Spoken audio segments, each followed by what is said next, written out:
Good morning, students. Once again, I'm with a new topic in the frame of reference, that is invariance of law of conservation of linear momentum under Galilean transformations. तो आज हम क्या करेंगे इस video में, इस lecture में invariance of law of conservation of linear momentum under Galilean transformation की स्टडी करेंगे। हम ये देखेंगे कि जो linear conservation of linear momentum है वो इनवेरिएंट रहता है अंडर गैलीलियन ट्रांसफॉर्मेशंस। तो हमें क्या करना पड़ेगा, let us consider two masses या let us consider two particle having masses m1 and m2 to be observed in S frame. They appear to be moving with velocity u1 and u2 before collision and after collision. Their velocity will be v1 and v2. So in frame S, according to law of conservation of linear momentum हमारे पास होता है force into mass into velocity m into b। तो हमारे पास क्या होता है, अगर दो पार्टिकल्स हैं हमारे पास, तो एक का मास m1 है, दूसरी की वेलोसिटी u1 है, m2 है और वेलोसिटी u2 है। आफ्टर कोलिजन जो है वो m1 v1 और m2 v2। अब इसको हमने एक फॉर्मेशंस दे दी है लीनियर मोमेंटम की या कंजर्वेशन लीनियर मोमेंटम की, m1 u1 vector plus m2 u2 vector is equal to m1 v1 vector plus m2 v2 vector before collision after collision से इक्वेशंस है। ये हमें पता, हमने 10th में या +1 में ये आर्टिकल्स किया भी होता है। तो another observer in frame S dash moving with uniform velocity b with respect to frame S, the velocity of the two particles before and after collision appear to be u1 dash u2 या u2 prime, फिर b1 after क्या होता है b1 prime और b2 prime से। अब similarly जैसे हमने S फ्रेम के लिए किया है, सिमिलरली मैं क्या करता हूं, इसको S डैश फ्रेम के लिए करूंगा। अब S डैश फ्रेम में भी हमारे पास क्या आ जाएगा, m1 u1 vector prime plus m2 u2 vector prime is equal to after collision क्या होता है m1 b1 vector prime plus m2 v2 vector prime. So it may be pointed out here that the mass is assumed to be invariant in classical mechanics. हमें पता है कि मास जो हमारा invariant रहता है क्लासिकल मैकेनिक्स में। So substituting the value of u1 dash u2 dash v1 dash या v2 डैश, अब हमने क्या किया इस इक्वेशंस में, जो अब हमारे पास इक्वेशन है, चाहे इसको इक्वेशन नंबर मैं 1 दे देता हूं और इसको इक्वेशन नंबर मैं 2 देता हूं। इस इक्वेशन नंबर 2 में हमने क्या किया, इसको सब्स्टिट्यूट कर दिया, तो हमारे पास जो नटशेल में रिजल्ट्स आता है वो क्या आता है, m1 u1 vector plus m2 u2 vector is equal to m1 b1 vector plus m2 v2। तो this is the law of conservation of linear momentum in S frame, या we can say that the law of conservation of linear momentum is invariant under Galilean transformations. तो हमारे पास ये जो articles है, तो हम इस वे में इसको सॉल्व भी कर सकते हैं, या ऐसा भी बोल सकते हैं कि ये जो लास्ट में इक्वेशंस आई है मेरे पास, ये वाली इक्वेशंस है,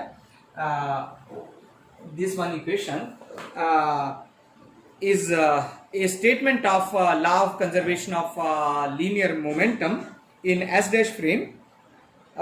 So the law of conservation in S dash frame, S frame में ही आई हमारे पास m1 u1 plus m2 u2 is equal to m1 v1 plus m2 u2। वो देखो हमने सेम वहाँ भी यही लिखा है।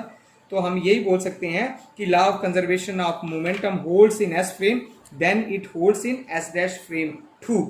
तो we can say that the law of conservation of momentum is invariant under Galilean transformation, is invariant under Galilean transformation, invariant under Galilean transformation, यानी linear momentum is invariant under GT, ऐसा भी हम लोग बोल सकते हैं। नेक्स्ट आर्टिकल है हमारे पास invariance of law of conservation of energy under Galilean transformations.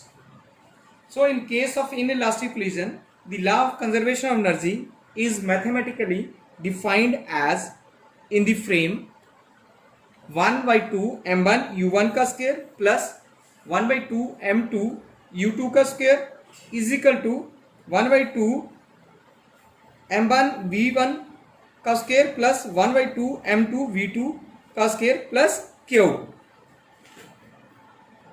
बहुत सारे स्टूडेंट्स ये सोच रहे होंगे कि प्लस क्यू लिखा है हमने, तो क्यू जो होता है वो is some other form of energies है।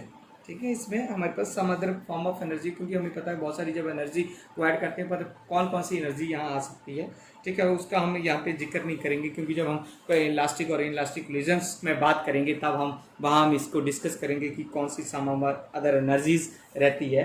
तो सिमिलरली हम लोग क्या करते हैं, ये एस फ्रेम की बात की है। सिमिलरली जब मेरे पास एस डैश फ्रेम आ जाता है तो हमारे पास क्या आ जाता है, m1 half m1 u1 dash square plus half m2 u2 prime square is equal to half m1 v1 prime square plus half m2 v2 prime square. ये s डैश था ऊपर और ये हमारे पास s डैश फ्रेम है और एक s frame है। अब हमारे पास इसको मैंने सिंप्लीफाई कर लिया है, u1 प्राइम स्क्वायर को मैंने चेंज कर लिया है half m1 u1 prime dot u1 prime. Similarly मैंने वो साइड्स कर दिया, बिफोर आफ्टर और बिफोर में दोनों में। अब सब्स्टिट्यूटिंग द वैल्यू ऑफ, ये क्यों किया था, क्योंकि हमें पता कि u1 prime u2 prime v1 prime और v2 प्राइम की जो वैल्यू है वो हमने पहले ही कैलकुलेट की है। हमें पता है u1 prime is equal to किसके बराबर होता है, या u प्राइम किसके बराबर होता है, u माइनस v के बराबर होता है। वही वैल्यू मैं यहाँ पुट कर रहा हूं, u1 प्राइम की कर दी मैंने, फिर v1 प्राइम की कर दी और v2 प्राइम की वैल्यू मैंने कर दी है। सॉरी, लगता मेरे से गलत बोल हो गया, तो मैं दोबारा इसको रिपीट करता हूं कि हमारे पास क्या v1 प्राइम का स्क्वायर, फिर u2 प्राइम का स्क्वायर, फिर आफ्टर कोलिजन क्या होता है मेरे पास v1 प्राइम का स्क्वायर प्लस v2 प्राइम का स्क्वायर।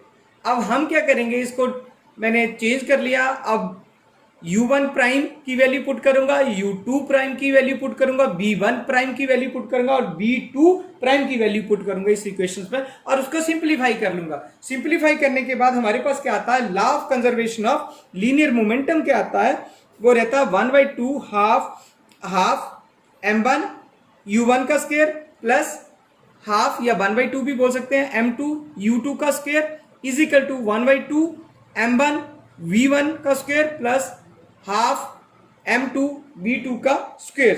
तो which is the law of conservation of energy in S frame, hence the law of conservation of energy is invariant under Galilean transformations.